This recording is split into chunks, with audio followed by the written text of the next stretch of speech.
أعوذ بالله من الشيطان الرجيم. بسم الله الرحمن الرحيم.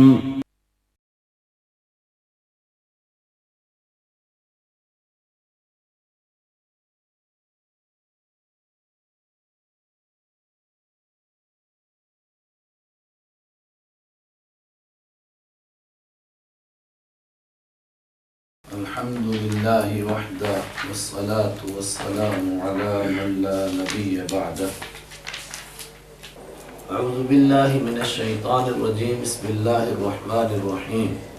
یا قومی، لیکن 4000 یہ بعد کے بات ہے. حضرت موسیٰ علیہ السلام کے زمانے میں وہی نعمتیں اوپر والی. یا قومی، اے میری قوم، ادخلوا، داخل ہو جاؤ، الارض المقدسہ، پاک زمین میں. یہ پاک زمین کون تھی؟ فلسطین کی زمین اور پورے شام کی زمین.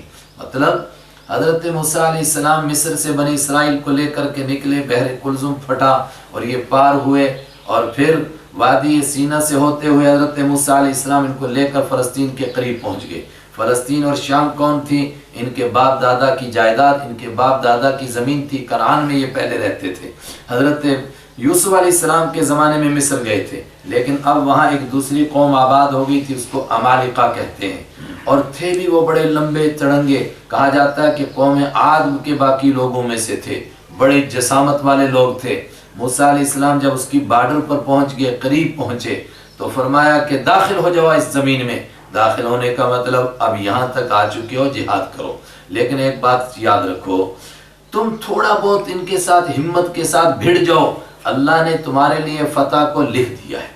اللہ تی وہ زمین کتب اللہ لکھ دی ہے اللہ نے، لکم تمہارے لیے. ولا ترتدوا، اور واپس نہ پلٹو تم، علی ادبارکم اپنی پشتوں پر، پلٹنا نہیں. فتنقلبوا، اگر یہاں سے واپس لوٹو گے تو لوٹو گے خاسرین، نقصان اٹھانے والے بن کر. اللہ اکبر. کہتے تھے ہم بزرگوں کی اولاد ہیں. فرمایا یہ تمہارے بڑے تھے. کیا جواب دیا حضرت موسیٰ علیہ السلام کو؟ قالوا یا موسیٰ، انہوں نے کہا ہے موسیٰ علیہ السلام، ان فیہا قوما جبارین، بے شک اس میں ہیں قومن ایسے لوگ، جبارین جو بڑے طاقتور ہیں. طاقتور ترجمہ یہاں ہوگا بڑے سخت قسم کے، لمبے تڑنگے جسامت والے لوگ ہیں. ہم نہیں جا سکتے وہاں، ان سے کیسے لڑ سکتے ہم. وَإِنَّا لَن نَدْخُلَهَا، وَإِنَّا، اور بے شک ہم، لن ہرگز، ندخلا نہیں داخل ہوں گے، ہاں اس زمین میں، حتی یخرجوا منہا، یہاں تک کہ وہ وہاں سے نکلیں. مطلب آپ نے اتنے معجزے دکھائے، لاٹھی ماری 12 چشمے نکلے، لاٹھی ماری دریا پھٹا، سمندر پھٹا، ہم پار ہو گئے. ایک معجزہ اور دکھائیے، ان کو وہاں سے نکال دیجئے. فَإِن يَخْرُجُوا مِنْهَا، بس اگر وہ نکل جائیں گے، منہا اس میں سے، فَإِنَّا دَاخِلُونَ، تو بے شک ہم ہیں داخل ہونے والے.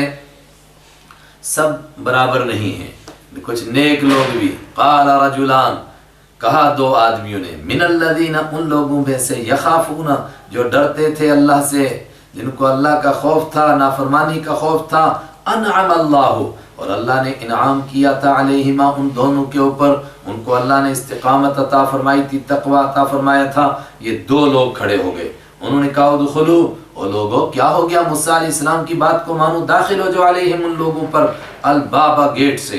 گیٹ کا مطلب کہ دروازے تک تو پہنچو، وہاں تھوڑا سا تم سے اللہ کام لے گا، ملک فتح ہو جائے گا، پہنچو تو صحیح. فَإِذَا دَخَلْتُمُوهُ، تو جب تم داخل ہو جاؤ گے اس میں، گیٹ سے اندر گھسو گے، فَإِنَّكُمْ غَالِبُونَ، تو بے شک تم ہو جاؤ گے غالب آنے والے. اللہ غالب کرنے والا ہے. تم ان کی جسامت کو نہ دیکھو، اپنی کمزوری کو نہ دیکھو، اللہ کی طاقت پر نظر رکھو. یہ 2 لوگ کون تھے جنہوں نے یہ زبردست تقریر کی؟ حضرت یوشع بن نون اور حضرت کالب بن قنہ، اور یوفنا الگ الگ نام لکھتے ہیں. کالب بن قنہ مشہور. کالب چھوٹے کاف سے بھی لکھتے ہیں، بڑے سے بھی، واللہ عالم، اکثر چھوٹے سے. کالب بن یوکنہ، یہ 2 حضرات کھڑے ہو گئے، اور ان کو اللہ نے بعد میں نبوت بھی عطا فرمائی، اور اللہ نے پھر انہی کے ذریعے سے اس ملک کو فتح بھی فرمایا. انہوں نے فرمایا کھڑے ہو جاؤ لوگوں، داخل ہو جاؤ. وعلی اللہ، اور اللہ ہی کے اوپر، فتوکلوا، تم بھروسہ کرو، ان کنتم مؤمنین، اگر تم ایمان لانے والے ہو. قالوا یا موسیٰ، کہاں ماننے والے تھے؟ انہوں نے کہا موسیٰ علیہ السلام، انا لن ندخلها، انا بے شک ہم، لن ندخلها ہرگز داخل نہیں ہوں گے، ہاں اس زمین میں، ابداً کبھی بھی، ما داموا جب تک وہ ہیں وہاں، فیہا اس زمین میں، داموا رہیں گے وہ، فیہا اس میں، تب تک ہم نہیں جائیں گے. سیدھی بات ہے. فاذهب، تو بھی جا، انتا تو و ربک، اور تیرا خدا بھی جائے۔ بڑا گستاخانہ جملہ۔ فقاتلا، تو اور تیرا خدا دونوں مل کر جنگ کرو۔ انا ہاہنا قاعدون، بے شک ہم ہیں یہیں بیٹھنے والے۔ یہ جملہ اتنا مشہور ہوا کہ لگتا ہے کہ عرب میں ان کی بدنامی کے لیے ایک جملہ کافی تھا، اور دوسرے لوگ بھی جانتے تھے کہ انہوں نے اپنے نبی سے کہا تھا اذهب انت وربک فقاتلا۔ کیسے پتہ چلا؟ غزوہ بدر کے موقع پر جب آپ نے صحابہ کرام سے مشورہ لیا تو ایک مہاجر صحابی کھڑے ہوئے، حضرت مقداد بن اسود رضی اللہ عنہ، انہوں نے فرمایا ہم وہ نہیں کہیں گے جو یہودیوں نے حضرت موسیٰ سے کہا تھا۔ معلوم ہوا کہ مکہ تک بھی یہ بات پھیلی ہوئی تھی، اور بعد نے حضرت سعد بن زرارہ رضی اللہ تعالیٰ عنہ حضرت سعد کی طرف یہ جملہ منسوب کیا ہے بعض روایتوں میں، تو اس کا مطلب مدینہ میں بھی یہ بات مشہور تھی کہ یہودیوں نے اپنے نبی کو یہ بات کہی تھی۔ انہوں نے عرض کیا ہم وہ بات نہیں کہیں گے، اذهب انت وربک وانا معکم، اور ہم آپ کے ساتھ ہیں، ہم آپ کے آگے، آپ کے دائیں، آپ کے بائیں، ہر جانب سے جنگ کریں گے۔ آپ ہم کو حکم دیں گے سمندر میں چھلانگ لگا دیں گے، آپ حکم دیں گے ہم آپ کے ساتھ لڑتے بھڑتے یمن کے چشمہ برق غماد تک پہنچ جائیں گے، پیچھے نہیں ہٹیں گے۔ قال ربی، حضرت موسیٰ علیہ السلام بددل ہوئے، فرمایا اے میرے رب، انی لا املک، بے شک میں اختیار نہیں رکھتا ہوں، الا نفسی، مگر اپنی جان کا۔ میں کیا کروں، یہ کیسی قوم ہے، میری بات نہیں مانتی، مجھے تو میرا اختیار ہے واقعی، اور میں اختیار نہیں رکھتا ہوں مگر اپنے بھائی حضرت ہارون کا۔ اور یہ جو دو بزرگ تھے ظاہر ہے اس طرح کے نیک لوگ بھی ساتھ ہیں، ففرق، تو آپ جدائی ڈال دیجئے، بیننا، ہمارے درمیان، و بین القوم الفاسقین، اور نافرمانی کرنے والی قوم کے بیچ میں جدائی ڈال دیجئے، ہم کو اٹھا لیجئے اب دنیا سے۔ یہ عجیب قوم ہے، کن مصیبتوں سے ان کو نکال کے لایا مصر سے، مگر کیسی نافرمان قوم۔ اللہ کی طرف سے جواب، قال فإنها محرمة علیہم، اللہ نے فرمایا اب ان کی سزا سنو، فإنها، تو بے شک وہ زمین محرمۃ، حرام کر دی گئی ہے، علیہم، ان پر۔ حرام کرنے سے مراد حرمت تشریعی بھی ہو سکتی ہے، جس طرح کسی چیز کا کھانا حرام ہو، اور تکوینی بھی، تکوینی زیادہ مناسب، کہ ان پر اب حرام ہو چکا ہے، یہ اس زمین پر داخل ہو ہی نہیں سکیں گے۔ 40 سنہ، 40 سال تک، اللہ اکبر، 40 سال تک کیا کریں گے؟ یتیہون فی الارض، چکر کاٹیں گے اسی زمین میں، یہی وادی سینا میں۔ بعض حضرات نے اس کی لمبائی چوڑائی بھی بیان کی ہے، بس کچھ تفصیل مجھے اس وقت یاد نہیں، لیکن غالباً جہاں تک یاد آتا ہے کہ کوئی 35 میل چوڑی اور 40 میل لمبی کے قریب، یعنی بہت زیادہ بھی نہیں، اتنے علاقے کے اندر یہ رہیں گے، 70 کلومیٹر مربع کے بیچ میں، اسی میں یہ چکر کاٹتے رہیں گے، چنانچہ چکر کاٹتے رہے، 40 سال تک اسی میں چکر کاٹتے رہے۔ یہ دو بزرگ حضرت یوشع اور حضرت کالب بھی ان کے ساتھ رہے، اور حضرت موسیٰ علیہ السلام اور حضرت ہارون بھی ایک زمانے تک ان کے ساتھ تھے۔ اور بعض حضرات نے کہا اس کے باوجود پھر ان پر منہ اور سلوہ اور ظللنا علیکم الغمام، وہ نعمتیں بھی ان کو ملی، وہ چشمہ بھی ان کو ملتا رہا، چکر کاٹتے رہے، درختوں کی جڑیں کھا کھا کر کے، اور بہت مشکل کی مشقت کی زندگی یہ گزارتے رہے، چونکہ منہ اور سلوہ اور وہ نعمتیں بھی ایک وقت میں خود ان کے کرتوتوں کی وجہ سے بند ہوئیں اور یہ ان سے محروم ہو گئے۔ پھر حضرت ہارون علیہ السلام کی وفات ہوئی، پھر حضرت موسیٰ علیہ السلام کی وفات ہو گئی، دونوں دنیا سے تشریف لے گئے، صرف یوشع ابن نون رہے۔ 40 سال کے بعد جب یہیں کے پیدا ہونے والے لوگ جوان ہوئے تو پھر ان میں اللہ نے ہمت دی، انہوں نے کہا اب آپ چلیے، ہم آپ کے ساتھ چلیں گے۔ پھر انہوں نے جنگ کی، ایک علاقہ تو حضرت یوشع بن نون کے زمانے میں فتح ہو گیا شام کا، اور کچھ علاقہ بعد میں جب جنگ ہوئی حضرت طالوت کے ذریعے سے تو پھر جو باقی ماندہ تھا وہ علاقہ بھی فتح ہوا۔ فلا تأس علی القوم الفاسقین، تو آپ مایوس نہ ہوں، آپ غمگین نہ ہوں، علی القوم الفاسقین، فرمانبرداری سے نکلنے والے لوگوں پر غم نہ کیجیے۔ وَاتْلُ عَلَيْهِمْ نَبَأَ ابْنَيْ آدَمَ بِالْحَقِّ، یہودیوں کا تذکرہ چل رہا تھا، ابھی آگے بھی چلے گا، بیچ میں اچانک حضرت آدم علیہ السلام کے دو بیٹوں کا تذکرہ کیوں آ گیا؟ بات جنگ کی ہو رہی تھی، تو کوئی آدمی کہہ سکتا تھا کہ مذہب میں لوگوں کو مارنے کی تبلیغ کیوں کی جا رہی ہے؟ فرمایا مارنے کی تبلیغ نہیں ہے، قتل اللہ کے ہاں کتنا ناپسندیدہ ہے۔ اس کائنات میں سب سے پہلا قتل حضرت آدم علیہ السلام کے بیٹے قابیل نے کیا، اور آگے آ رہا ہے، اب قیامت تک جتنے قتل ہوتے رہیں گے اس کی ایک جرم اس کے ذمہ بھی چڑھتا رہے گا۔ قتل اللہ کو ناپسند ہے، لیکن وہ جو اللہ کے دین کو مٹانے کے لیے چھاتی ٹھوک کر میدان میں آ جائیں، ایسے لوگوں سے جنگ کرنا اور اللہ کے دین کو سربلند کرنے کے لیے ایسے لوگوں کی گردنیں اتار دینا، یہ جائز ہوتا ہے، ورنہ کسی کو خامخواہ قتل کرنے کی اجازت نہیں ہے۔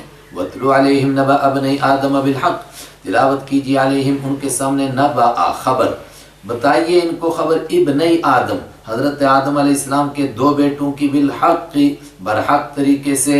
یہ دو بیٹے کون تھے؟ قرآن اور حدیث میں تفصیل نہیں، صرف حضرت عبداللہ ابن مسعود رضی اللہ تعالیٰ عنہ اور کچھ دوسرے بزرگوں سے ان کے نام منقول ہیں۔ ایک کا نام حضرت حابیل اور دوسرے کا نام قابیل۔ قتل کرنے والا قابیل، ہمارے استاد فرماتے تھے جس میں قاف ہے وہ قاتل ہے۔ کیوں ان کے درمیان قتل کا واقعہ پیش آیا؟ قرآن پاک نے اس طرف اشارہ نہیں کیا۔ قرآن پاک نے صرف اتنا کہا کہ ان دونوں نے مل کر کے ایک قربانی دی تھی، ایک کی قربانی قبول ہوئی، دوسرے کی قربانی قبول نہیں ہوئی۔ جس کی نہیں قبول ہوئی اس نے کہا کہ میں تجھے قتل کر دوں گا، تیری کیوں قبول ہوئی؟ اور یہاں سے قرآن پاک نے اشارہ کیا کہ انسان کس طرح حسد اور بغض کا شکار ہوتا ہے۔ حالانکہ قربانی قبول کروانا اس کا کام تھوڑا ہے دوسرے کا، وہ تو اخلاص ہونا چاہیے۔ اگر نہیں قبول ہوئی تو غور کر تیرے اندر کیا کمزوری ہے، کیوں نہیں تیری قربانی قبول ہوئی۔ لیکن آج بھی یہی ہوتا ہے، دیندار لوگ بھی ایک دوسرے سے جھگڑتے اور حسد کرتے ہیں کہ تیرا کام کیوں چلا، میرا کیوں نہیں چل رہا ہے۔ اللہ اکبر، وہیں سے یہ حسد اور بغض چلا آ رہا ہے۔ لیکن حضرت عبداللہ ابن مسعود اور دوسرے کچھ بزرگوں سے ہے منقول کہ ان کا جھگڑا شادی کو لے کر کے ہوا تھا۔ ایک عورت سے قابیل کو شادی کرنا جائز نہیں تھا، لیکن اس نے کہا کہ میں انہی سے کروں گا۔ حضرت حابیل نے اس کو بہت سمجھایا لیکن وہ نہیں مانا، اس پر جھگڑا ہوا۔ تو آدم علیہ السلام نے کہا کہ قربانی کرو، جس کی قربانی قبول ہوگی۔ حضرت آدم علیہ السلام نے بھی اس کو سمجھایا مگر اس نے نہیں مانا۔ بعض ہماری تفسیروں میں لکھا کہ حضرت آدم علیہ السلام اس وقت میں حج پر گئے تھے۔ بھئی حابیل قابیل یہ سارے قصے تو قرآن حدیث میں موجود نہیں ہیں، تو آپ کو کیسے پتہ چلا حضرت آدم علیہ السلام حج پر گئے ہوئے تھے؟ سب اندازے کی روایتیں ہیں، اصل قرآن ہی کے اوپر آ جائیے۔ بہرحال وہ جھگڑا ہوا اور قربانی قبول نہیں ہوئی تو اس پر غصہ آ گیا اس کو، اور اس نے کہا میں تجھے مار دوں گا۔ اذ قربا، یاد کرو جب ان دونوں نے قرب حاصل کیا اللہ کا قربان، ایک قربانی کے ذریعے سے، قربان کے معنی وہ چیز جس کے ذریعے سے قرب حاصل کیا جائے۔ فتقبلا، روایتوں میں ہے کیا قربانی پیش کی؟ کہا حابیل نے مینڈا پیش کیا تھا اور قابیل نے گندم کے کچھ خوشے پیش کیے تھے۔ پھر قربانی کی قبولیت اس وقت میں کیسے ہوتی تھی؟ آسمان سے آگ آتی تھی، جس کی قربانی جل جاتی تھی تو مانا جاتا تھا یہ قبول ہوگی، جس کی نہیں جلتی تھی مانا جاتا تھا نہیں قبول ہوئی۔ تو آسمان سے آگ آئی اور حابیل کے مینڈے کو اس نے جلا کر راکھ کر دیا، مگر قابیل کے پاس میں پڑے ہوئے خوشے گندم کے بالکل سوکھے ہوئے اس کو آگ نہیں لگی۔ فتقبلا، تو قبول کر لی گئی قربانی من احدہما، ان میں سے ایک سے، ولم یتقبل، اور قبول نہیں کی گئی من الاخر، دوسرے سے۔ قال لأقتلنک، تو دوسرے نے کہا لأقتلن، میں ضرور قتل کر دوں گا کا تجھ کو۔ کیوں قتل کروں گا؟ میری کیوں نہیں قبول ہوئی؟ حالانکہ اس کے قبول نہ ہونے میں اس کا کیا قصور ہے؟ لیکن یہاں سے ہم سمجھ سکتے ہیں کہ حسد و بغض کیسے پیدا ہوتے ہیں۔ قال، حضرت حابیل نے فرمایا انما یتقبل اللہ، بے شک اللہ قبول کرتا ہے من المتقین، پرہیزگاروں سے۔ اگر آپ کی نہیں قبول ہوئی تو آپ پرہیزگاری پیدا کیجیے اپنے اندر، کیوں گناہ میں مبتلا ہو؟ اور پھر حابیل نے کہا لئن بسطت، قسم بخدا ان بسطت، اگر تو بڑھائے گا الیہ میری جانب، یدا کا اپنے ہاتھ کو، بسطت کے معنی پھیلانا ہے، مگر اردو محاورے میں پھیلانا مانگنے کے لیے ہوتا ہے، اس لیے میں ترجمہ کر رہا ہوں بڑھائے گا تو الیہ میری جانب، یدا کا اپنے ہاتھ کو، لتقتلنی، تاکہ تم مجھ کو قتل کر دے، ما انا بباسط، میں نہیں ہوں پھیلانے والا، یدی اپنے ہاتھ کو الیک تیری جانب، لاقتلک، تاکہ میں تجھ کو قتل کر دوں، میں نہیں قتل کروں گا۔ انی اخاف اللہ، بے شک میں ڈرتا ہوں اللہ سے، رب العالمین، جو جہانوں کو پالنے والا ہے۔ انی اریدو، بے شک میں چاہتا ہوں، ان تبوا، کہ تم مستحق ہو جائے، بی اسمی، میرے گناہ کا، و اسمی کا، اور اپنے گناہ کا۔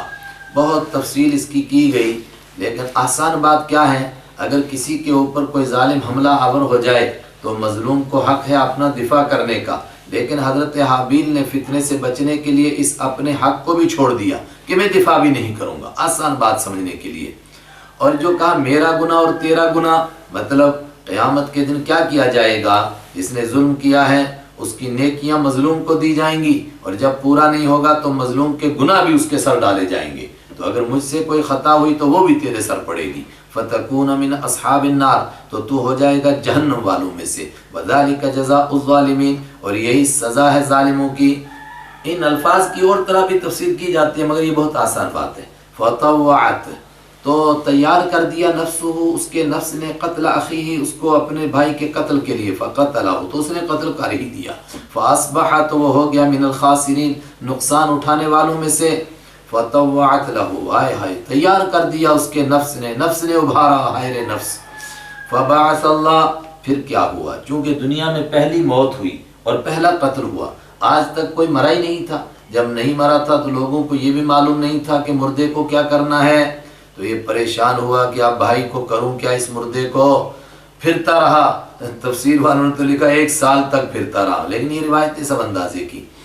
تو جب وہ پریشان ہوا کہ کیا کروں، تو بعثا، بھیجا اللہ نے غراباً، ایک کوے کو، یہاں پر بھی اللہ نے مدد فرمائی، یبحث، جو قرید رہا تھا، فی الارض، زمین میں، لیریہ، تاکہ وہ دکھائے اس کو، کیف یواری، کیسے چھپائے گا وہ، سوءۃ اخی، اپنے بھائی کی لاش کو، سوء کے معنی بری لگنے والی چیز یعنی لاش، اپنے بھائی کی ناش کو یا لاش کو کیسے چھپائے گا۔ بعض کہتے ہیں کہ کوا دوسرے مردہ کوے کو لے کر آیا تھا اور قرید کر کے ریت میں اس کو چھپایا، تو اس کو پتہ چلا کہ اوہ ہو، اچھا اس طرح اس کو گاڑنا ہے زمین میں۔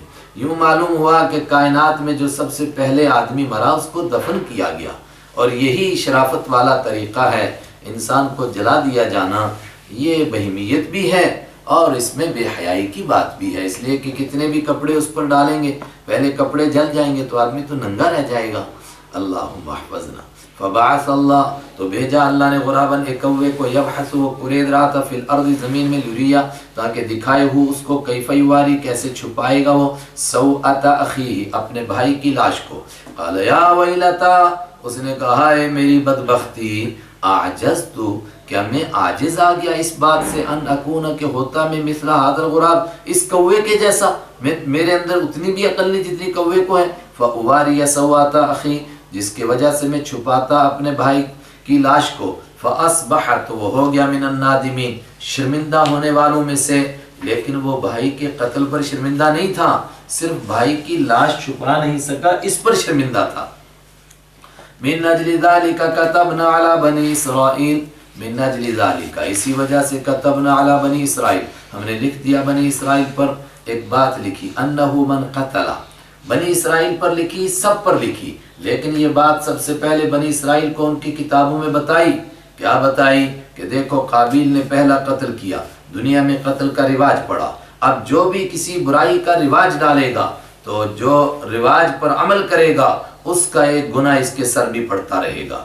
انہ من قتل، بات یہ ہے، من قتل، جو کوئی قتل کرے گا، نفسن، کسی جان کو، بغیر نفس، بغیر کسی جان کے، یعنی بغیر کسی وجہ سے، اس نے کسی کو قتل نہیں کیا تھا، او فساد فی الارض، یا زمین میں فساد کے بغیر قتل کرے گا، اور فساد آگے آ رہا ہے کہ کوئی آدمی ڈکیتیاں ڈالتا ہے اور امن کو بد امنی میں تبدیل کرتا ہے، اگر اس کو قتل کریں گے مقابلے میں تو وہ مارا جانا وہ جائز ہے، فساد کے بغیر اور قتل کے بغیر ایک آدمی کو خواہ قتل کر دیا، فکأنما قتل الناس جميعا، تو گویا اس نے قتل کیا الناس، لوگوں کو، جمیعا، سب کے سب کو۔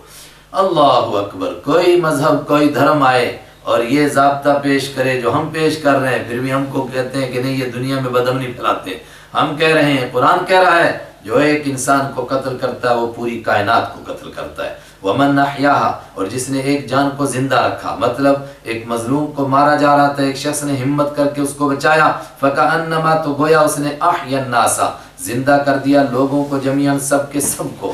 وَلَقَدْ جَاءَتْهُمْ رُسُلُنَا، اور یقیناً آئے تھے ہم ان کے پاس، یہودیوں اور عیسائیوں کے پاس، لوگوں کے پاس، رسولنا، ہمارے رسول، بالبینات، واضح نشانیاں لے کر آئے اور یہ سب باتیں ان کو بتائی گئیں، ثم ان کثیرا منہم، لیکن اس کے باوجود، کثیرا منہم، ان میں سے بہت سارے لوگ، بعد ذالک، اس کے بعد بھی، فی الارض، زمین میں، لمسرفون، حدوں کو کراس کرنے والے، مسرفون، حدوں سے آگے بڑھ جانے والے ہیں۔ حدوں سے آگے بڑھ جانے والوں کا مطلب ایمان کے بدلے میں کفر و شرک میں مبتلا ہوتے ہیں، دنیا کے امن کو بد امنی میں تبدیل کرتے ہیں، قتل ناحق کرتے ہیں، یہ سب سے پہلے بتایا گیا۔ اوپر بتایا تھا کہ فساد کے بغیر اگر کسی کو مارا تو فساد کیا چیز ہے، آگے اس کی تفصیل۔ فساد یہ ہے کہ کوئی آدمی دنیا میں ڈکیتیاں ڈالے، بد امنی پھیلائے، لوگوں سے مال بھی لوٹے، مال بھی لے اور جان بھی لے، اس کو کہتے ہیں فساد، اس کو کہتے ہیں یہ ڈکیتی۔ تو اگر کوئی ایسا کام کرے تو اسلام میں اس کے لیے کیا سزا ہے؟ انما جزاء، بے شک سزا، الذین، ان لوگوں کی، یحاربون اللہ، جو جنگ کرتے ہیں اللہ کے ساتھ، ورسولہ، اور اس کے رسول کے ساتھ۔ اللہ اور اس کے رسول کے ساتھ جنگ کرنے کی تفسیر صحابہ نے یہی کی ہے کہ وہ ڈکیتیاں ڈالتے پھریں، قتل کرتے پھریں، بد امنی کرتے پھریں، وَيَسْعَوْنَ فِي الْأَرْضِ فَسَادًا، اور وہ کوشش کریں زمین کے اندر فساد ڈالنے کی۔ اگر ایسا کر رہے ہیں، اللہ کے قانون کو پامال کر رہے ہیں، تو گویا وہ اللہ کے ساتھ جنگ کر رہے ہیں۔ اور یہ جنگ اللہ کے حبیب صلی اللہ علیہ وسلم کے زمانے میں بھی کچھ لوگوں نے کی۔ قبیلہ بنو عقل اور بنو عرینہ، ان کے کچھ لوگ مدینہ میں آئے، منافق تھے، دل سے ایمان نہیں لائے تھے، لیکن اظہار کیا کہ ہم ایمان لائے ہیں۔ مدینہ میں ٹھہرائے گئے اور یہاں ان کی خاطر تواضع کی گئی، سبزی گوشت جو کھانے کی چیزیں تھیں وہ ان کو دی گئیں، لیکن یہ اپنے علاقے میں صرف دودھ پی کر کے جیتے تھے۔ تو کچھ دن کے بعد ہی اس خوراک کی وجہ سے ان کی صحت بگڑ گئی اور ان کے جسم پھولنے لگ گئے۔ جب پھولنے لگے تو آپ نے ان کو فرمایا کہ جنگل چلے جاؤ اور وہاں ہمارے اونٹ اور اونٹنیاں چر رہی ہیں، ان کا دودھ پیو، جو ان کی فطری غذا تھی۔ اور اس میں روایت میں یہ بھی آتا ہے کہ ان کا پیشاب پیو۔ تو آج اس کو بعض لوگ فتنے کے طور پر استعمال کر رہے ہیں کہ دیکھیے جی، مسلمانوں کے یہاں بھی اونٹ اور اونٹنیوں کا پیشاب پینے کی اجازت ملی تھی، تو اگر کوئی اور کسی جانور کا پیشاب پیتا تو اس پر طنز کیوں کیا جاتا ہے؟ ارے بھائی، اونٹ اور اونٹنیوں کا پیشاب کس وجہ سے حکم دیا گیا؟ وہ بیماری جس کے لیے ماہر لوگ یہ کہہ دیں کہ اس کا علاج اس حرام چیز کے سوا اور کسی چیز سے نہیں ہو سکتا ہے، آج بھی یہ مسئلہ ہے کہ پھر اس چیز کو دے سکتے ہیں۔ آج ایلوپیتھک کے علاج کے جتنے طریقے ہیں اس میں سب دوائیاں مشتبہ ہیں، لیکن کیوں اس کی اجازت ملتی ہے کہ ڈاکٹر کہتا ہے اس کے سوا ہمارے پاس اس کا کوئی علاج نہیں ہے۔ یہ لوگ بھی اسی قسم کی بیماری میں مبتلا تھے، تو آج بھی کوئی مبتلا ہو جائے، لیکن دوسرے لوگ جو ایسا کر رہے ہیں کیا وہ بیماری کی وجہ سے کر رہے ہیں؟ فساد، زمین میں فساد پھیلائے تو اس کی کیا سزا ہے؟ ان یقتلوا، اب سزا سنو، یہ کہ ان کے ٹکڑے ٹکڑے کر دیے جائیں، ان کو قتل کر دیا جائے، او یصلبوا، یا ان کو سولی چڑھایا جائے، او تقطع، یا کاٹے جائیں، ایدیہم، ان کے ہاتھوں، و ارجلہم، اور ان کے پیر، من خلاف، مخالف جانب سے، دائیں ہاتھ کاٹا جائے، بائیں پیر کاٹا جائے، او ينفوا من الارض، یا ان کو زمین سے دور کر دیا جائے، زمین سے نکال دیا جائے۔ اس کی مشہور تشریح بہت حضرات نے اپنے ذوق کے اعتبار سے تشریح کی۔ امام ابو حنیفہ اور ان کے شاگردوں نے جو تشریح کی اور اکثر امت نے اسی کو قبول کیا، وہ تشریح کیا ہے کہ ان کے جرائم 4 قسم کے ہیں، اس لیے 4 سزائیں ہیں۔ کیا جرائم ہیں؟ یا تو یہ ہوگا کہ یہ لوگوں کا مال بھی لوٹیں گے، ڈکیتی ڈالیں گے اور قتل بھی کریں گے، یا یہ ہے کہ صرف قتل کریں گے، مال نہیں لوٹیں گے، مال لوٹنے کا نمبر ہی نہیں آئے گا، اس سے پہلے پکڑے جائیں گے۔ تو اگر صرف قتل کریں اور مال نہ لوٹیں تو ان کو قتل کیا جائے گا، مگر قتل ان کو حد کے طور پر قتل کیا جائے گا، یعنی جن کو قتل کیا اگر ان کے وارث معاف بھی کریں تو معاف نہیں ہوں گے۔ او یصلبوا، اور اگر قتل بھی کریں اور ڈکیتی میں ڈال کے مال بھی لوٹیں تو ان کو سولی چڑھایا جائے۔ سولی سے بھی آدمی مرتا ہے لیکن اس سے تھوڑی عبرت ہوتی ہے۔ او تقطع، اور اگر انہوں نے صرف لوگوں کو ڈرایا اور مال وغیرہ نہیں، قتل نہیں کیا، صرف مال لوٹا، قتل نہیں کر سکے تو مال لوٹا، تو اس کی وجہ سے ان کا دائیں ہاتھ اور بائیں پیر کاٹا جائے گا، لیکن یہ بھی حد کے طور پر، اگر وہ مال والے معاف بھی کریں گے تب بھی معاف نہیں ہوگا۔ اور اگر صرف لوگوں کو ڈرایا، نہ مال لوٹ سکے نہ کسی کو قتل کر سکے، تو ينفوا من الارض، ان کو زمین سے دور کیا جائے۔ زمین سے دور کرنے کا ایک طبقے نے معنی کیا کہ ان کو ملک بدر کر دیا جائے، لیکن زیادہ تر حضرات نے فرمایا، اور حضرت عمر رضی اللہ تعالیٰ عنہ کی طرف بھی اس طرح کی ایک روایت منسوب ہے کہ ان کو قید رکھا جائے۔ ذالک لہم خزی، یہ ان کے لیے رسوائی ہے، فی الدنیا، دنیا میں، اور اگر بغیر توبہ کے مر گئے تو ولہم فی الآخرۃ عذاب عظیم، ان کے لیے آخرت میں بہت بڑا عذاب ہے۔ لیکن اگر توبہ کریں گے اور سچی توبہ کریں گے تو اللہ کے ہاں مقبولیت کی امید کریں گے۔ الا الذین تابوا، مگر وہ لوگ جنہوں نے توبہ کر لی من قبل ان تقدروا علیہم، اس سے پہلے کہ تم ان پر قدرت حاصل کرتے، مطلب پکڑے نہیں گئے تھے، اس سے پہلے ان کو احساس ہوا، انہوں نے سرنڈر کر دیا اور حاضر ہو گئے، تو ان کو کیا کیا جائے گا؟ ان کو معاف کر دیا جائے گا، اوپر کے تمام سزائیں ان کی معاف ہو جائیں گی۔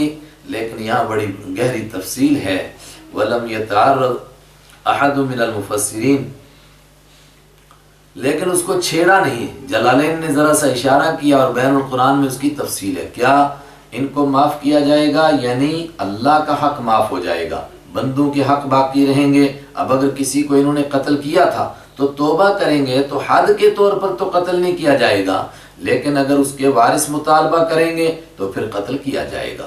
اسی طرح ان کو سولی نہیں چڑھایا جائے گا، لیکن جن کا مال لوٹا تھا وہ مال واپس دیا جائے گا۔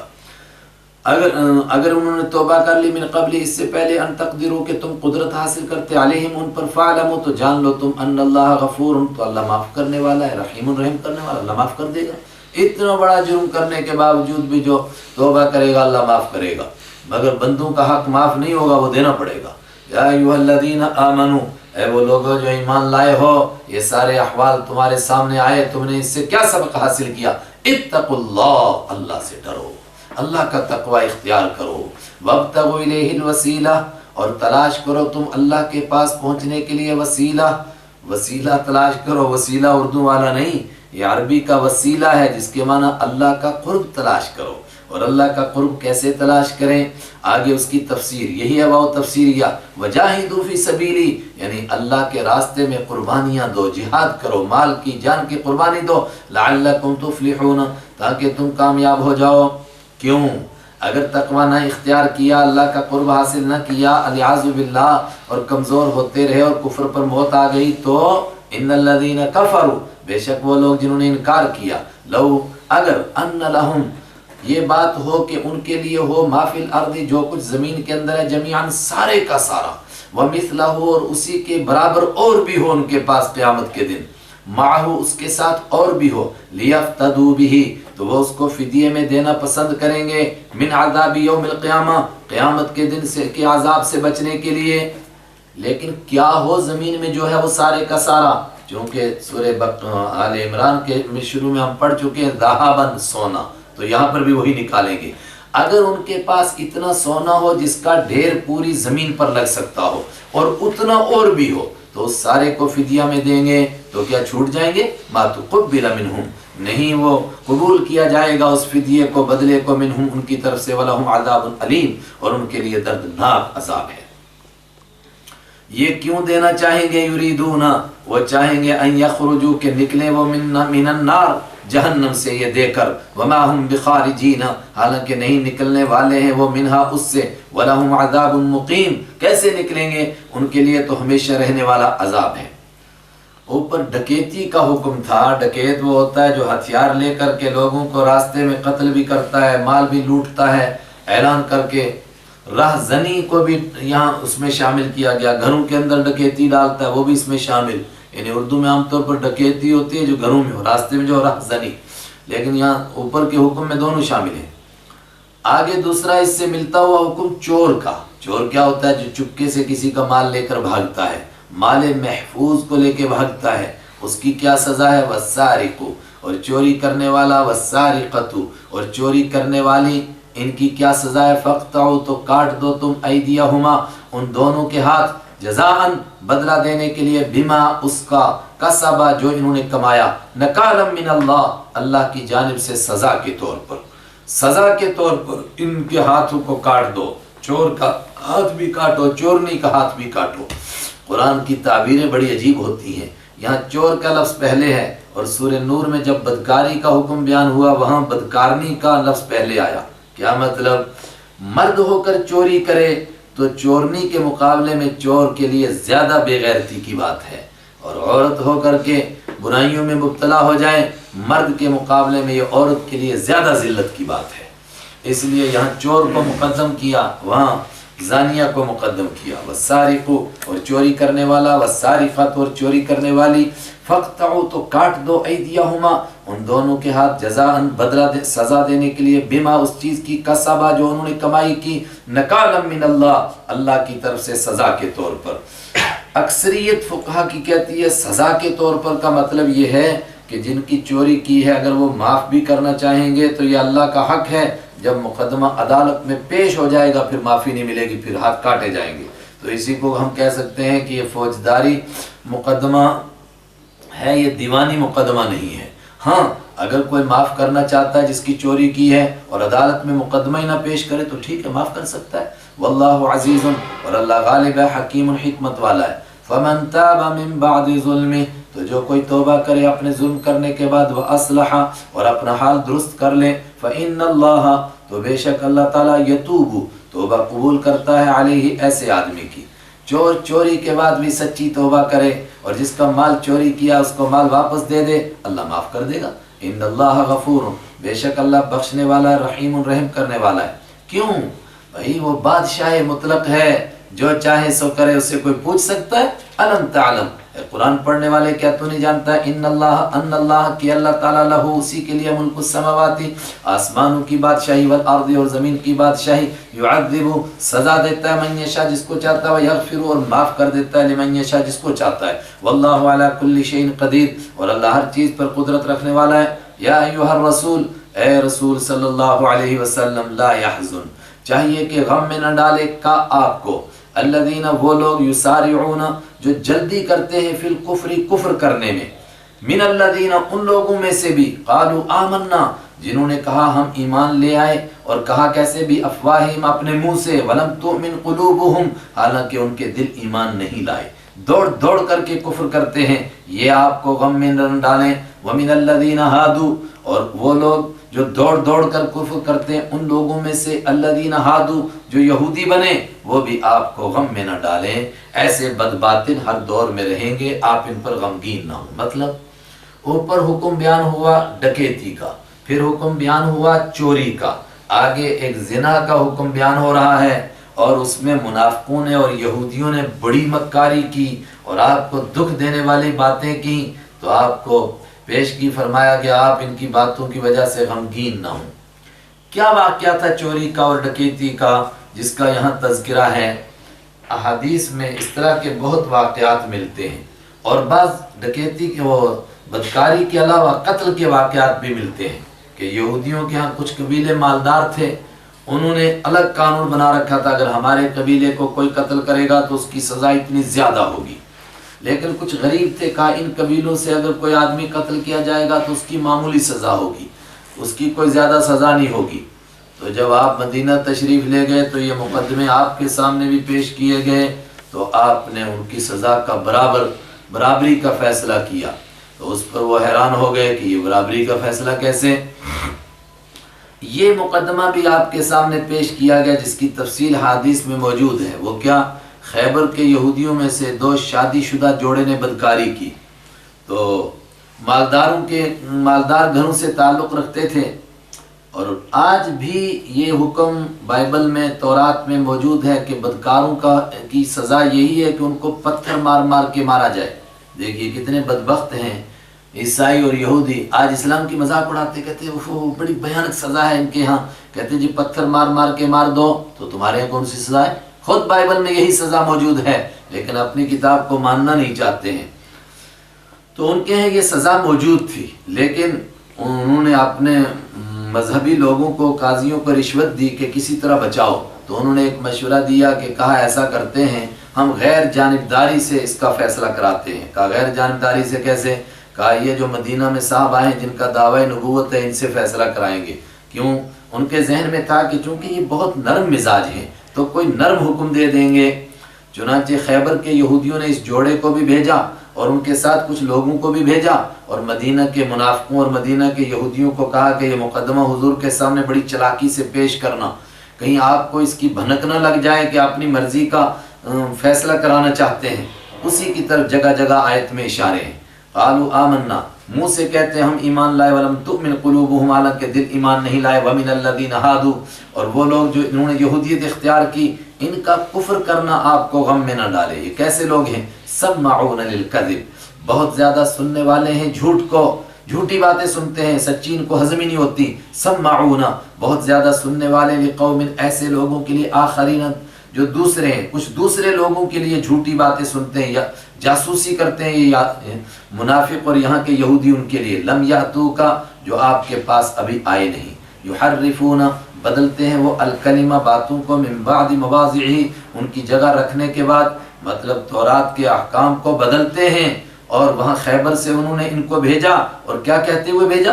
یقولون، کہتے ہیں، ان اوتیتم، اگر تم کو دیا گیا، ہذا، یہ حکم، یہ حکم کون سا؟ انہوں نے ایک نیا حکم نکالا تھا کہ جو بدکاری کرے اس کا منہ کالا کرو، گدھے پر بٹھاؤ، شہر میں گھماؤ۔ کہا اگر ایسا حکم مل گیا تو فخذوہ، اس کو لے لینا، وَإِن لَمْ تُؤْتَوْهُ، وَإِن، اور اگر لم تُؤْتَوْ، تم کو نہ دیا گیا ہو یہ والا حکم، فاحذروا، تو تم ہوشیار رہنا۔ ہوشیار رہنے کا مطلب کان ڈھیلے کر دینا، جیسے سنا ہی نہیں کرنا، اچھا ہم بعد میں دیکھ لیں گے، بعد میں دیکھ لیں گے، اور کوئی حکم نہیں دینے دینا۔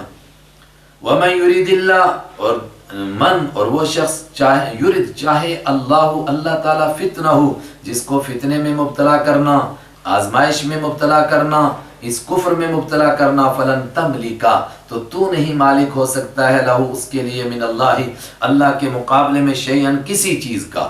اے قرآن پڑھنے والے، ان کے گناہوں کی سزا کے طور پر جب اللہ ان کو ان کاموں میں مبتلا کرنا چاہتا ہے تو کیسے بچائے گا؟ ان کے کرتوت ہی ایسے ہیں۔ اولئک الذین، یہ ہیں وہ لوگ، لم یرد، نہیں چاہتا ہے اللہ تعالیٰ، ان یطہر، کہ پاک کرے، قلوبہم، ان کے دلوں کو، لہم فی الدنیا خزی، ان کے لیے دنیا میں رسوائی ہے، دنیا میں ذلت اور رسوائی، اور اسی طرح ذلیل ہوتے رہیں گے، اور اصل سزا آخرت کی، وَلَهُمْ عَذَابٌ عَظِيمٌ، اور ان کے لیے بہت بڑا عذاب ہے آخرت کا۔ سماعون للکذب، ایسے لوگ ہیں یہ، جھوٹی باتوں کو سننے والے، اکالون للسحت، اور کھانے والے سحت کو، سحت کہتے ہیں اس رشوت کے مال کو جس کو کھا کر کے آدمی غلط فیصلہ کرتا ہے۔ فَإِن جَاءُوكَ، اے میرے نبی صلی اللہ علیہ وسلم، اب اگر یہ آئیں آپ کے پاس، فَحْكُمْ، تو فیصلہ کریں آپ، بینہم، ان کے درمیان، او اعرض عنہم، یا منہ موڑ لیں آپ ان سے، آپ کو اختیار ہے، چاہے آپ فیصلہ کریں ان کے درمیان یا فیصلہ نہ کریں۔ وَإِن تُعْرِضْ، اور اگر آپ فیصلہ اعراض کریں گے، عنہم، ان سے، فَلَن يَضُرُّوكَ شَيْئًا، تو وہ آپ کو کوئی تکلیف نہیں دے سکیں گے۔ لیکن یہاں سے ایک مسئلہ بھی معلوم ہوا، اگر ہمارا ملک ہے اور دوسرا ملک کا کوئی آدمی ہمارے پاس آتا ہے فیصلہ کرانے کے لیے، تو ہم کو اختیار ہے، چاہے فیصلہ کریں چاہے واپس کر دیں۔ لیکن اگر ہمارے ملک کے ہی شہری غیر مسلم ہیں اور وہ ہمارے پاس مقدمہ لائیں تو ہم کو فیصلہ کرنا ہے، لیکن ہم کو فیصلہ کس کے مطابق کرنا ہے؟ وَإِنْ حَكَمْتَ، اور اگر آپ فیصلہ کریں گے، فَحْكُمْ بَيْنَهُمْ، تو آپ فیصلہ کیجئے ان کے درمیان، بالقسط، انصاف کے ساتھ، اور انصاف کے ساتھ یعنی قرآن کے قانون کے مطابق فیصلہ کرائیں۔ تو اگر وہ ہمارے پاس آئیں گے تو ہم قرآن کے قانون کے مطابق فیصلہ کریں گے، لیکن اگر ہمارے ملک میں غیر ایمان والے رہتے ہیں اور ان کے کچھ آئلی قسم کے مسائل اپنے ہی رسم و رواج والے ہیں، یعنی شادی کے، نکاح کے، بیاہ کے، طلاق کے یا وراثت کے مسائل، تو اس کے لیے ہم ان کی شریعت کے مطابق نہیں فیصلہ کریں گے، البتہ ہم انہی کے قاضی مقرر کریں گے جو قاضی ان کی شریعت کے مطابق، ان کے بیچ میں جو ان کا پرسنل لا ہے اس کے مطابق فیصلہ کریں گے۔ ہمارے پاس آئیں گے، ہم قرآن کے علاوہ نہیں فیصلہ کر سکتے، اگر قرآن کے علاوہ فیصلہ کرے گا تو دین سے ہی جائے گا۔ ان اللہ یحب المقسطین، بے شک اللہ تعالیٰ پسند نہیں بے شک اللہ تعالیٰ پسند کرتا ہے المقسطین، انصاف کرنے والوں کو۔ تو کیا کیا ان لوگوں نے؟ فیصلہ کروایا آپ سے، چنانچہ آپ کے پاس آئے تو آپ نے ان سے پوچھا تورات میں اس کا حکم نہیں ہے؟ تو انہوں نے کہا نہیں، تورات میں اس کا حکم نہیں ہے، اس کا حکم شاید تورات میں یہ ہے کہ منہ کالا کرو اور گدھے پر بٹھاؤ۔ آپ نے ان کا بڑا مولوی ساتھ آیا تھا، عبداللہ بن سوریہ، اس کو بلایا، فرمایا لا تورات، بتا کہاں ہے اس کا حکم؟ تو اس نے جہاں بدکاری کا بیان تھا اس کو پڑھنا شروع کیا، لیکن جہاں رجم کرنے کا تذکرہ تھا اس پر ہاتھ رکھ لیا۔ عبداللہ بن سلام جو پہلے خود بہت بڑے یہودی عالم رہ چکے تھے، ان کے الفاظ حدیث میں موجود ہیں، انہوں نے کہا ظالم ارفع یدک، اپنا ہاتھ اٹھا۔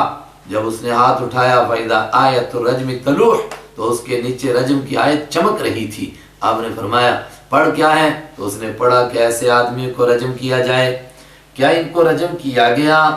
یہی معلوم ہوتا ہے ہم کو حدیث کی بعض روایات سے، ان کو رجم کیا گیا۔ ایک روایت میں ہے کہ جب ان کو پتھر مار مار کے مارا جانے لگا، سنسار کیا جانے لگا، تو وہ دونوں ایک دوسرے سے چمٹتے تھے۔ اللہ نے فرمایا یہ آپ کے پاس جب بھی آئیں گے کسی شرارت کے لیے آئیں گے، ورنہ اللہ کے قانون کو معلوم کرنے کے لیے نہیں آ سکتے ہیں۔ کیوں؟ وَكَيْفَ يُحَكِّمُونَكَ، اور وہ کس طرح آپ کو جج مانیں گے، وَعِنْدَهُمُ التَّوْرَاتُ، حالانکہ ان کے پاس تورات موجود ہے، فِيهَا حُكْمُ اللَّهِ، اس میں اللہ کا حکم بھی موجود ہے۔ ثُمَّ يَتَوَلَّوْنَ، پھر وہ منہ موڑ لیتے ہیں، من بعد ذلك، اس کے بعد، وَمَا أُولَئِكَ بِالْمُؤْمِنِينَ، اور یہ ایمان لانے والے نہیں ہیں۔ تورات موجود ہے، تورات میں اللہ کے حکم موجود ہیں، مگر یہ ان حکموں کو ماننا نہیں چاہتے ہیں۔ تورات میں کیا حکم ہے؟ آگے اسی کی تفصیل کہ تورات میں احکام تھے، اللہ کے قوانین تھے، مگر انہوں نے بدل ڈالے۔ اور میں کہہ رہا ہوں کہ آج اسرائیل نام کا ملک ان کا موجود ہے، مگر تورات کے مطابق فیصلہ نہیں ہو رہا ہے۔ کوئی اعتراض کر سکتا ہے کہ ہمارا ملک بھی موجود ہے، ہمارا کہاں ہے؟ ہمارے جتنے بھی نام کے ہیں وہ سب انہی کے ہیں، ورنہ اللہ کا قانون، اللہ کا بندہ اللہ کے قانون کے مطابق ہی فیصلہ کرے گا۔ اِنَّا أَنزَلْنَا التَّوْرَاتَ، اِنَّا أَنزَلْنَا، بے شک ہم نے اتارا التورات، تورات کو، فِيهَا هُدًى، اس میں سراپا ہدایت تھی، وَنُورٌ، اور اس میں نور تھا۔ آسمانی قانون، آسمانی ہدایت، اسی کو نور کہا گیا۔ ابھی پیچھے قرآن کے لیے یہ لفظ آیا تھا، پیچھے سورہ نساء کے آخر میں بھی آیا نور۔ یحکم، فیصلہ کرتے ہیں، بیہا، اس تورات کے مطابق، النبیون، نبی اللہ کے نیک بندے۔ کون ہیں نبی؟ الذین اسلموا، جو اللہ کے قانون کے اور اس کے حکم کے آگے جھک گئے تھے، فرما برداری کرنے والے۔ سارے نبی فرما بردار ہیں، تو یہ قید اتفاقی ہے۔ اللہ کے نیک بندے یعنی انبیاء کرام فیصلہ کرتے تھے اس کے مطابق، للذین، ان لوگوں کے لیے، ہادو، جو یہودی بنے تھے اور اللہ کے قانون پر چلنا چاہتے تھے، والربانیون، اور نیک لوگ فیصلہ کرتے تھے تورات کے مطابق، والاحبار، اور ان کے حبر کی جمع احبار، بڑے عالم، ان کے بڑے بڑے علماء جو صحیح خدا ترس علماء تھے، وہ تورات کے مطابق فیصلہ کرتے تھے، بما، اس قانون، اس وجہ سے کہ استحفظوا، ان کو نگران بنایا گیا تھا، من کتاب اللہ، اللہ کی کتاب کا۔ اس کا مطلب کہ ایمان والا قرآن کا نگران ہے، اس کو بھی جب فیصلہ کرنے کا وقت آئے، اس کی حکومت ہو، پھر وہ جج بنے تو وہ فیصلہ قرآن کے مطابق کرے۔ وَكَانُوا عَلَيْهِ شُهَدَاءَ، اور وہ اپنی کتاب کے اوپر گواہ بھی تھے۔ فَلَا تَخْشَوُا النَّاسَ، اے یہودیو، تمہارے بڑے تورات کو مانتے تھے، مانو تم بھی۔ فَلَا تَخْشَوْا، تو مت ڈرو تم، الناس، لوگوں سے، وَخْشَوْنِی، اور مجھ سے ڈرو۔ وَلَا تَشْتَرُوا، اور مت بیچو تم بھی، آیاتی، میری آیتوں کو، ثمناً قلیلا، تھوڑی قیمت میں۔ مان جاؤ آج تورات کے قانون کو، اور تورات کا قانون کیا ہے؟ اس میں جگہ جگہ حکم ہے، جب آخری پیغمبر آئیں گے تو ان کو ماننا۔ تو اگر تم نہیں مانو گے تو کیا ہوگا؟ وَمَن لَّمْ يَحْكُمْ، اور جو نہیں فیصلہ کرے گا، بِمَا أَنزَلَ اللَّهُ، اس کے مطابق جو اللہ نے اتارا، تورات میں اتارا تھا، اور اس میں یہ بھی تھا کہ آخری پیغمبر کو ماننا۔ اگر نہیں مانے گا، نہیں اس کے مطابق فیصلہ کرے گا، فَأُولَٰئِكَ هُمُ الْكَافِرُونَ، تو یہی لوگ کافر ہیں، یہی لوگ تو کافر ہیں۔ کوئی یہ نہ سمجھے کہ وہ کافر ہیں جو تورات کو اعلانیہ طور پر کہیں جی ہم نہیں مانتے تورات کو، جو اس کے قانون کو نہ مانے وہ بھی کافر ہے، اور اس کا خاص وہ قانون کے آخری پیغمبر کو ماننا۔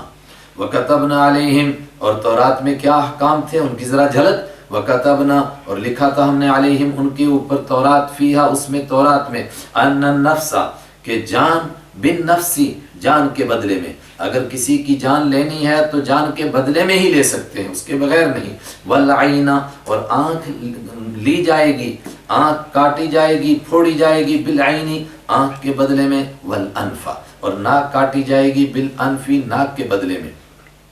والاذن، اور کان، بالاذن، کان کے بدلے میں۔ والسن، اور دانت، بالسن، دانت کے بدلے میں۔ کسی نے کسی کا دانت نکالا، اس کے بدلے میں اس کا دانت نکال دو۔ کسی نے کسی کی ناک کاٹی، اس کی بھی کاٹ دو۔ کسی نے کان کاٹا، بے شکلا ہو گیا، اس کا بھی کاٹ دو۔ اس پر آج کہتے ہیں کہ جناب ایک بد شکلا ہوا تھا، ایک کو آپ نے اور کیا، تو آپ کیا کرتے ہیں؟ کہتے ہیں ہم تو بس گلے لگاتے ہیں، ہم کہتے ہیں بہت اچھا، معاف کر دیا تو نے کان کاٹا، تاکہ اور 10-20 کے بھی کاٹ۔ اور ہمارا قانون، پہلے تو اس قانون کو ثابت کرنے کے لیے، چونکہ ہمارا مقصد صرف ترجمہ ہے، ورنہ پیچھے میں ڈکیتی اور اس میں چوری میں بتاتا، اتنے سخت ضابطے ہیں کہ آسانی سے کوئی جرم ثابت نہیں ہو سکتا ہے، ایسی خام خواہ کسی کو سزا دی جائے۔ لیکن جب پوری طاقت کے ساتھ تمام شواہد کے ساتھ جرم ثابت ہو جائے تو پھر ہم سزا کا وہ بھیانک طریقہ رکھتے ہیں کہ ایک آدمی کو سزا دی جاتی ہے، لاکھوں مجرم کو عبرت ملتی ہے، سب کے سب گھبرا جاتے ہیں، کوئی دوبارہ ایسا جرم نہیں کرتا۔ ایک کا دانت توڑا، اس کا بھی توڑا گیا، دوبارہ کسی کو ہمت ہی نہیں ہوگی کسی کا دانت توڑنے کی، ورنہ جموں والے کیا بولتے ہیں، تیرے 64 دانت توڑ دوں گا، 32 بھی نہیں۔ والجروح قصاص، اور زخموں میں بدلہ ہے، زخموں میں بھی اسی طرح قصاص ہے، بدلہ ہے۔ فمن تصدق، یہ حکم تھا لیکن یہ بھی تھا کہ جو صدقہ کر دے بھی ان کا مطلب ان جرموں کو معاف کر دے، قتل کا بدلہ قتل نہ دے وغیرہ نہ لے اور معاف کر دے، فہو کفارہ، تو وہ اس کے لیے کفارہ ہو جائے گا۔ کفارہ مطلب اس صدقے کے ذریعے سے اس کے گناہ معاف ہو جائیں گے جس نے معاف کیا۔ یہ قانون تھا۔ وَمَن لَّمْ يَحْكُم بِمَا أَنزَلَ اللَّهُ، اور جو نہ فیصلہ کرے اس قانون کے مطابق جو اللہ نے اتارا، فَأُولَٰئِكَ هُمُ الظَّالِمُونَ، تو یہی لوگ تو ظالم ہیں۔ یہ یہودیوں کی بات ہوئی، فرمائے بڑے میاں چھوٹے میاں سبحان اللہ، عیسائیوں کا بھی سنو۔ وَقَفَّيْنَا، اور ہم نے پیچھے لگایا نبیوں کے علی آثارہم، ان کے پیچھے بھیجا، بعیسیٰ ابن مریم، حضرت عیسیٰ ابن مریم کو۔ قفا کے معنی پیچھے، یہ یہودی انبیاء بنی اسرائیل تھے، ان کے سب سے آخر میں حضرت عیسیٰ ابن مریم کو ہم نے بھیجا، مصدقاً، اس حال میں کہ وہ تصدیق کرنے والے تھے، لما، اس چیز کی، بین یدیہ، کل بتا چکا، یدی کے معنی سامنے، بین یدی لفظی معنی ہاتھوں کے بیچ میں، مراد جو کتاب ان کے سامنے تھی، من التورات، یعنی تورات، اس کی حضرت عیسیٰ علیہ السلام تصدیق کرتے تھے۔ وَآتَيْنَاهُ الْإِنْجِيلَ، اور ہم نے ان کو انجیل عطا فرمائی، فِيهِ هُدًى، اس انجیل کے اندر بھی سراپا ہدایت تھی، وَنُورٌ، اور اس میں بھی نور تھا۔ دیکھیے پھر آسمانی کتاب کے لیے نور کا لفظ آ رہا ہے۔ وَمُصَدِّقًا، اس حال میں کہ وہ تصدیق کرنے والی تھی انجیل، لما، اس کتاب کی، بین یدیہ، جو اس کے سامنے تھی، من التورات، تورات میں سے، یعنی حضرت عیسیٰ علیہ السلام بھی تورات کی تصدیق کرتے تھے اور انجیل بھی تورات کی تصدیق کرتی تھی۔ وہدن، اور اس میں بھی ہدایت تھی، وموعظۃ، اور نصیحت تھی، للمتقین، پرہیزگاروں کے لیے۔ وَلْيَحْكُمْ أَهْلُ الْإِنْجِيلِ بِمَا أَنزَلَ اللَّهُ فِيهِ، وَلْيَحْكُمْ، تو چاہیے کہ فیصلہ، اور چاہیے کہ فیصلہ کریں، اہل الانجیل، انجیل والے، بما، اس قانون کے مطابق، انزل اللہ، جو اتارا اللہ نے، فیہ، اس میں۔ یہاں ایک بڑی بحث ہے، وہ کیا؟ آج جو بائبل میں ہم کو انجیل کے نام سے نسخہ ملتا ہے، اس کے اندر تو قانون نام کی ہی کوئی چیز نہیں ہے، تو ہم کہہ سکتے ہیں کہ جس طرح یہودیوں نے تحریف کی، عیسائیوں نے تحریف کی، حدوں کو کراس کر دیا، یہاں تک کہ اپنی کتاب سے قانون کے تمام دفعات کو ہی نکال دیا۔ وہ تو صرف کچھ تاریخی یادیں اور کچھ عبادت کے پوجا پاٹ کے طریقوں کا نام انہوں نے کتاب رکھا ہوا ہے، ورنہ قانون نام کی کوئی چیز ہی نہیں ہے۔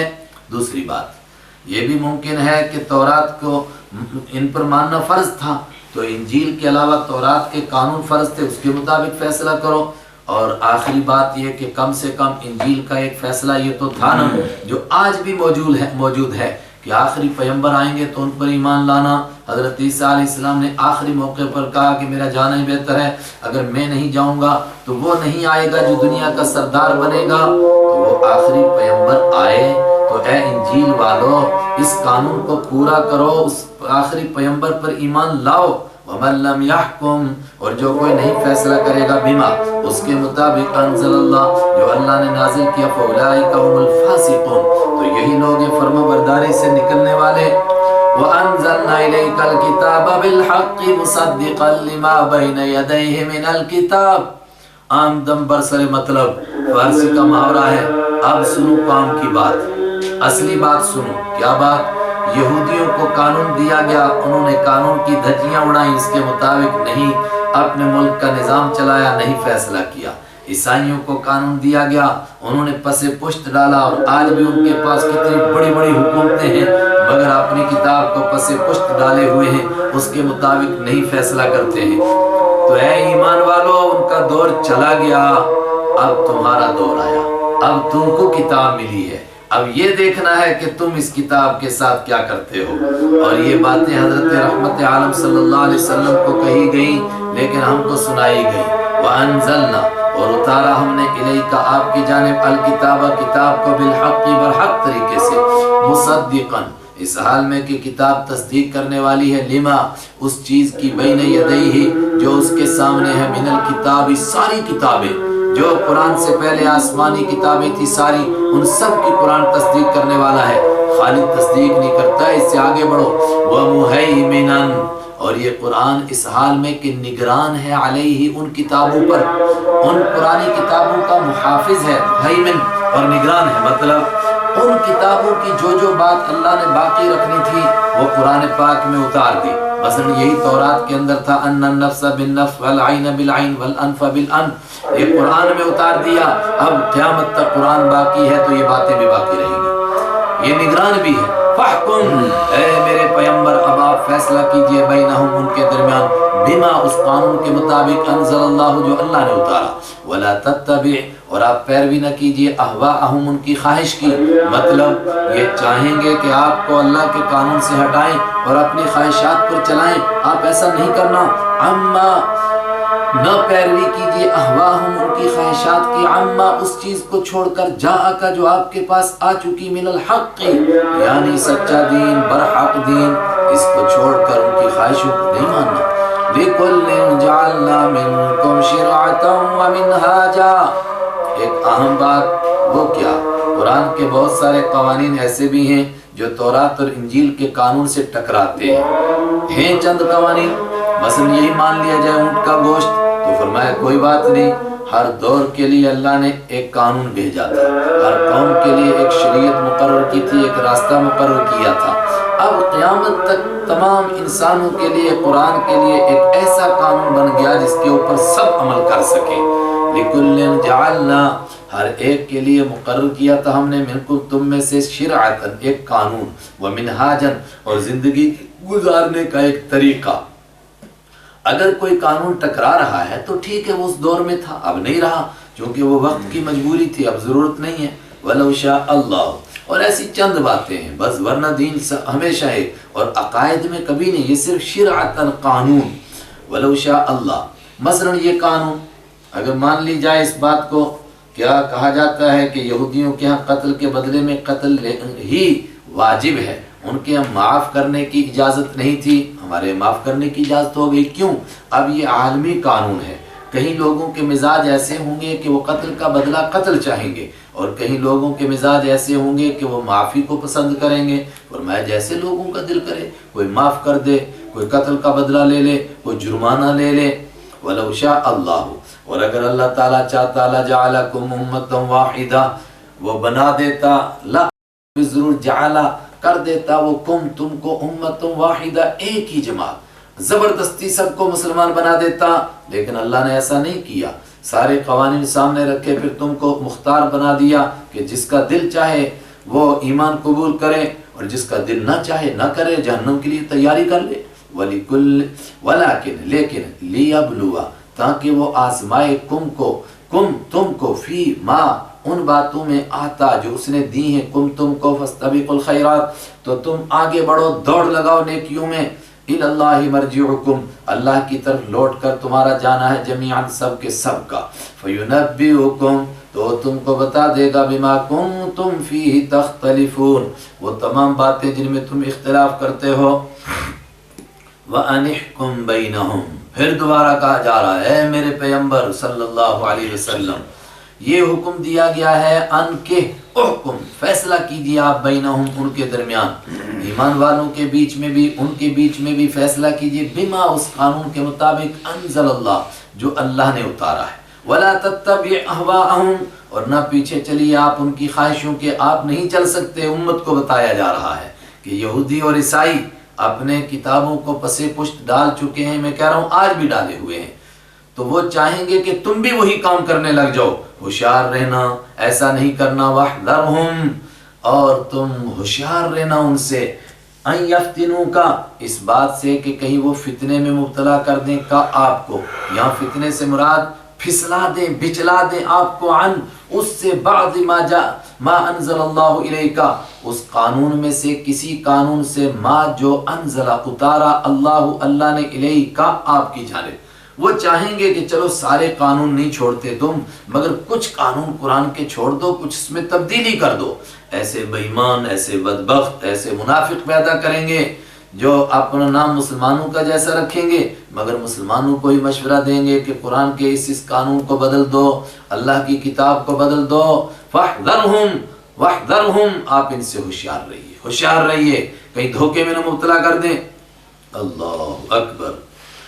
مگر یہ سب کچھ ہو بھی چکا، ہم کھلونا بن بھی چکے، فتنے میں مبتلا ہو بھی چکے۔ فَإِن تَوَلَّوْا، پس اگر تم منہ موڑو گے یا وہ منہ موڑیں، فَعْلَمْ، تو آپ جان لیجئے، انما یرید اللہ، نہیں پس اگر وہ منہ موڑے نہ مانے، فَعْلَمْ، تو آپ جان لیجئے، انما یرید اللہ، کہ اللہ تعالیٰ چاہتا ہے، ان یصیبہم، اصل میں تولو ایسا لفظ ہے، اس کے معنی تم منہ موڑو بھی صحیح ہے اور وہ منہ موڑیں بھی، آگے پیچھے کی عبارت دیکھ کر متعین ہوتا ہے، تو میرے سے غلطی ہو گئی تھی، تولو کا معنی وہ، چونکہ آگے ہم ضمیر ہے، اگر وہ منہ موڑیں گے، فعلم، تو اے میرے حبیب صلی اللہ علیہ وسلم جان لیجئے، انما یرید اللہ، کہ اللہ تعالیٰ چاہتا ہے، ان یصیبہم، کہ ان کو مبتلا کرے مصیبت میں، کسی بڑے عذاب میں، ببعض ذنوبہم، ان کے بعض گناہوں کی وجہ سے، دنیا میں ان کو سزا دے، لیکن اصل سزا آخرت کی ہے۔ وَإِنَّ كَثِيرًا مِّنَ النَّاسِ لَفَاسِقُونَ، اور بے شک لوگوں میں سے بہت سارے لفاسقون، ضرور بضرور فرمانبرداری سے نکلنے والے۔ أَفَحُكْمَ الْجَاهِلِيَّةِ يَبْغُونَ، اللہ اکبر، اللہ کے قانون کو چھوڑیں گے تو پھر کس پر عمل کریں گے؟ دور جہالت کے قانون پر، جس کا دور کا نام ہی جہالت کا دور، کیا اس پر چلنا چاہیں گے؟ أَفَحُكْمَ الْجَاهِلِيَّةِ، کہ جاہلیت کے حکم کو یبغون، وہ تلاش کرتے ہیں، اس پر چلنا چاہتے ہیں، دور جہالت میں کیا کچھ ہو رہا تھا اس کو ماننا چاہتے ہو۔ ومن احسن، اور کون زیادہ اچھا ہے، من اللہ، اللہ کے مقابلے میں، اللہ سے بڑھ کر کون ہے، حکمن، فیصلہ کرنے کے اعتبار سے، قانون بنانے کے اعتبار سے، اور آسان ترجمہ، اللہ کے قانون سے بہتر قانون کس کا ہو سکتا ہے، لما، لقوم، ایسے لوگوں کے لیے، یوقنون، جو یقین کرتے ہیں، جو اللہ کو مانتے ہیں، اللہ پر بھروسہ کرتے ہیں، ان کے لیے اللہ سے بڑھ کر کوئی قانون نہیں ہو سکتا ہے۔ صدق اللہ مولانا العظیم۔